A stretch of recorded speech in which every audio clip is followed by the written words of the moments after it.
Hello, this is Mistaken Forward, and we are going to be looking at DNA replication tonight. And we're going to start by looking at the basic structure of the DNA strands. So I'm just scrolling through here. And so we're going to look at what's going to happen. Now, let's introduce some of the characters, and then we're going to go through the process. One thing that you should be able to do after this, you should be able to identify the major enzymes involved. You should be able to describe the difference between the leading and lagging strands and why this has to occur. So here we have our double helix, and it's starting to unwind as the picture shows. And that's going to be an important part. Now, this is going to be continuing here, but they're just not showing that. So here are some of the enzymes involved. We have a topoisomerase, and a topoisomerase has an interesting job. It's going to actually cut the backbone of DNA, and it's going to allow the DNA to swivel, and that's to relieve the stress of the coiling. And what happens as DNA unzips, you can imagine, I don't know if you've ever used one of the old phones that had the coils. As you used to use these phones, the coils would supercoil, and it would be really frustrating because you would use the phone and it would tense up, it would create a tighter coil. And that's going to be the same thing for the DNA helix. As you try to unzip it, it's going to tangle up at one end.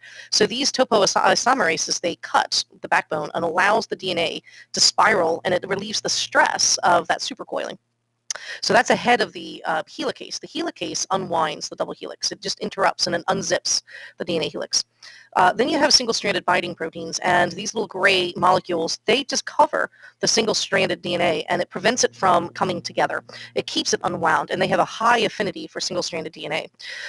So those three enzymes are primarily involved in unzipping the DNA. Then this pink one is the primase, and the primase enzyme, it will build an RNA primer. And we have to do that because we don't see any enzymes that can start DNA molecules. So we need an RNA molecule that the DNA enzyme, the polymerase, can actually add onto. So this RNA primer is going to come about because this primase is building an RNA strand. So then once it's going to be built, the molecule can continue. And notice the arrow is indicating that it's building it in this direction. So this part has to be 3' because we can only add DNA to a 3' end. So there's our little introduction to the supporting characters. Now, what's going to be interesting, so let's take a look at the entire picture. Let's clean that up a little bit and zoom in. So here is our double helix. And the double helix has 2 ends. It has a strand that is going to go continuously. And you know this from the arrow because it's an unbroken arrow. It just continually runs. Now, follow the line of logic. If this is going in this direction, that means we are adding DNA nucleotides on this end. So that means this end must be 3'. That strand, the end over here, should be 5'. And then the exact opposite occurring over here. This strand, where it starts is 5'. And then we have 3, 3, and 3'. Over here, it's the exact opposite. So we start with 5', 3', 5, 3, 5, and 3. And then over here, the bottom strand is going to be continuous. So this starts 5', and this is 3'. Now, that seems a bit confusing, but you just need to remember that each strand needs to be anti-parallel. So notice we have 5' over here, 3' over there. And then we end with 5' on the new bottom one, 3' on the new top one. So there's where our anti-parallel is coming into play. Now this poses a problem though, because if this is opening up in this direction, the new strand can only be added going in the opposite direction. This is quite a confusing bit of diagrams, and I can understand that. It's really annoying. So let's take a look at a leading strand. So the leading strand is the one that just is continuous. That one's easy. So let's take a look at that. So here's our leading strand. We've built our RNA primer, and we're adding in this direction. So this is going to be our 3' end. So this is DNA polymerase at this point, this enzyme, DNA polymerase. And DNA polymerase is simply going to add the new nucleotides and connect the backbone. Notice that this open area, and this open area represents nucleotides that haven't been sewn together. So this one's easy because notice as the replication fork opens, it's going in the same direction. The DNA polymerase is going in this direction as well. So this enzyme can happily add new nucleotides continuously in this direction. So all is well with the world. So that's the leading strand. But we can even start thinking about it from the other side. We can start to add the enzyme. So the opposite DNA molecule, you would add the primer, and using our rules of anti-parallel, this is the 3' end because it's going in the opposite direction. So here's an interesting conundrum. The whole replication fork is going to the left, but we can only add this going to the right. We can only add it.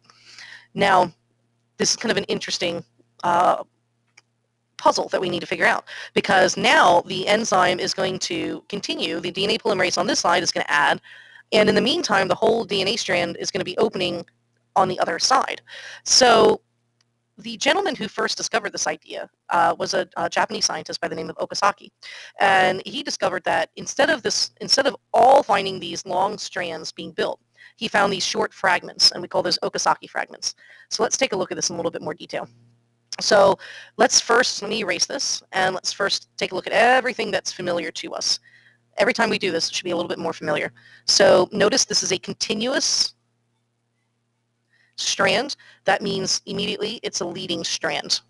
Leading simply because, well, it can just keep going in one continuous fashion. It leads the event. So this orange enzyme, that's our DNA polymerase, and it is adding to this end. So that means by default, this is a 3' end. Here's our single-stranded binding proteins. And that is the easy one. That's our leading strand. DNA polymerase is just happily adding to the 3' end. So on this part, let's start way down at the bottom. On the bottom, we're seeing Okazaki fragments that have already been mature and finished. So these have already been replaced. The RNA has already been replaced. And it starts way at the left-hand side. So notice this is a newly unzipped area.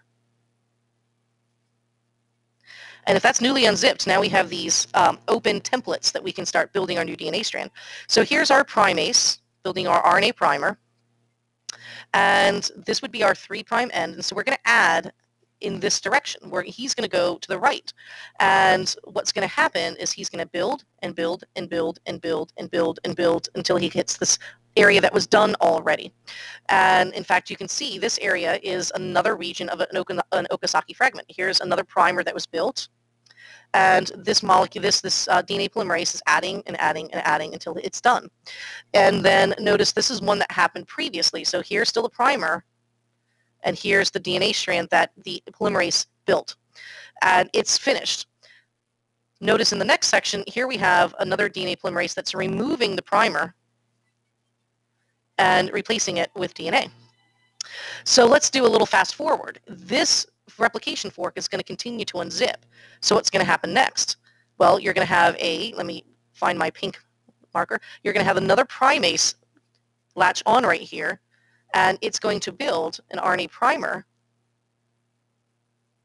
right there. You're going to have a DNA polymerase, a DNA polymerase, and it's going to build after that, and it's just going to continue to build there. And so if we continue further, we can almost imagine if this is unzipped further. So let me do like the next stage. As this DNA molecule is unzipped further, you would have the same thing. You'd have your RNA polymerase being, the primase building the RNA primer, and then you'd have your DNA being built. And there's where we get our fragments. And as it continues, the fragments get longer and longer because they are joined together. So if I were to just move the screen over a little bit, this is after the fragments are built. There's going to be an enzyme that comes and removes the primer and then sew the fragments together, and that's ligase. It sews it together. Eventually, it's going to be a completed DNA strand, but this happens because it's in opposite direction, the anti-parallel nature of DNA. So that is DNA replication. That's the confusing part. But I wanted to give you a little sneak peek into why that's happening and what's going on. So we'll practice this tomorrow, and I'll show you the results of the data that allowed Okazaki, to figure this out. And then we'll wrap up with DNA mutations and work on how that happens. So I hope that helps.